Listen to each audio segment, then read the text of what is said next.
Sebuah serangan udara yang dilakukan oleh detasemen UAV dari Tentara Tank Kesatuan Angkatan Bersenjata Rusia benar-benar mengejutkan. Target mereka kali ini bukan sekedar BMP-2 biasa, tetapi kendaraan tempur infanteri yang tampaknya penuh dengan amunisi.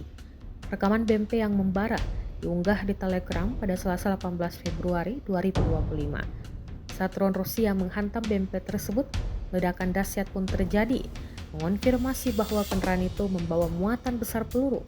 Api dan asap membumbung tinggi, menunjukkan betapa besarnya dampak dari serangan ini.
Download Tribun X sekarang, menghadirkan lokal menjadi Indonesia.